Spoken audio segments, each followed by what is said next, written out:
পূর্ব বর্ধমানের মন্তেশ্বরে ভোট পরবর্তী শান্তি ও সম্প্রীতি বজায় রাখার দাবিতে থানায় স্মারকলিপি জমা দিল ইন্ডিয়ান ন্যাশনাল কংগ্রেসের স্থানীয় নেতৃত্ব। বৃহস্পতিবার পূর্ব বর্ধমান জেলার মন্তেশ্বর ব্লক কংগ্রেসের পক্ষ থেকে মন্তেশ্বর পুলিশ স্টেশনে একটি স্মারকলিপি জমা দেওয়া হয়। দলীয় নেতা কর্মীদের দাবি, ভোট পরবর্তী সময়ে যাতে কোনো ধরনের হিংসাত্মক ঘটনা না ঘটে এবং এলাকায় শান্তি সম্প্রীতি ও আইন শৃঙ্খলা বজায় থাকে সেই বিষয়ে প্রশাসনকে প্রয়োজনীয় পদক্ষেপ নিতে হবে। স্মারকলিপি গ্রহণ করে মন্তেশ্বর থানার আইসি সোমনাথ ভট্টাচার্য তিনি কংগ্রেস কর্মীদের আশ্বস্ত করে জানান, এলাকায় শান্তি শৃঙ্খলা বজায় রাখতে পুলিশ প্রশাসন সতর্ক দৃষ্টি রাখবে এবং প্রয়োজনীয় ব্যবস্থা গ্রহণ করবে। এই কর্মসূচিতে উপস্থিত ছিলেন কংগ্রেসের নেতা কানু মুখার্জি, সরস্বতী হাজরা, আজিজ খান, কাজী শাহিদ বাদশাহ, সেকেন্দার মল্লিক এবং পূর্ব বর্ধমান জেলা কংগ্রেসের প্রাক্তন কার্যকারী সভাপতি বুলবুল আহমেদ।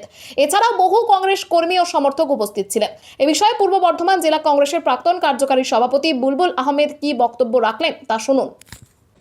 যুব কংগ্রেসের পক্ষ থেকে এবং মন্তেশ্বর ব্লক জাতীয় কংগ্রেস সংখ্যালঘু সেলের পক্ষ থেকে মন্তেশ্বর থানায় আমরা একটা স্মারকলিপি প্রদান করলাম।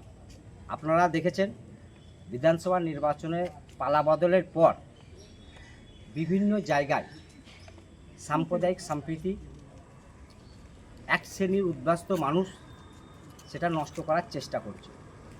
আজকে মন্তেশ্বর থানা আইসি সাহেবের কাছে আপনারা জানেন মন্তেশ্বর যেহেতু একটা শান্তিপ্রিয় এলাকা, মন্তেশ্বরের মানুষ সৌভ্রাতৃত্ববোধ বজায় রেখে পরম্পরায় নজির সৃষ্টি করেছে যে এখানে কোনো সাম্প্রদায়িক শক্তির কোনো স্থান নেই। এখানে মন্তেশ্বর বরাবরই সাম্প্রদায়িক সম্প্রীতি বজায় রেখে কাজ করে।